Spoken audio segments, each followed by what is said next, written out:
So look at all the different institutions involved that even go outside the immediate reach of the government. It's sort of almost using a middleman to do something that you, the government, is constitutionally prohibited from doing. Wow, it's so frightening. You and Dan Bongino partnered up on this film. Is that correct?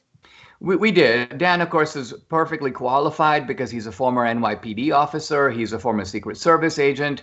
And I wanted to bring him in on this project because this is a project that shows how the police state works. So we have a lot of informants, we have a lot of whistleblowers, insiders who can explain the kind of perverse architecture of the police state. But then I also wanted to show a lot of ordinary Americans who have felt the hot breath of the police state on their face. Because there are going to be Americans who say, well, I'm not Trump and I didn't go in the Capitol on January 6th and I pay my taxes, Dinesh, so I'm going to be okay. The FBI is never going to come to my door. I want to convince that guy, you could not be more wrong. Police states are very promiscuous in the people they target and attack. And in the end, really, no one is safe. In fact, once the jaws of the police state slam shut, pretty much the only thing you can do is run.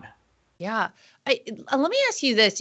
I have seen firsthand myself the censorship on a whole host of different fronts, but I know within an industry like, the entertainment industry, they make things very challenging for people whose opinion they do not agree with, right? And obviously I would assume that the two of us would be among those folks.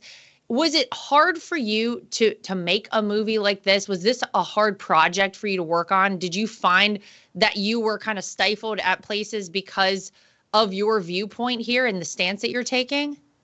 Well, with this topic, police state, I was a little concerned that I would get a lot of pushback even from the theaters.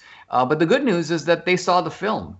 And in fact, a couple of them stopped and called us while watching the film going, oh my God, this is unbelievable that this is happening right here in the United States. So the truth of it is there are a lot of people who are beginning to see that something is really wrong in this country. Now, what camouflages it for other people is that our police state is marching behind the banner of law. Oh, Dinesh, we don't really want to go after Trump, but no one's above the law. Or, Dinesh, we don't really want to censor people. We can't allow disinformation. So, in other words, they use the rhetoric of saving democracy and upholding the law and fighting against untruths and disinformation.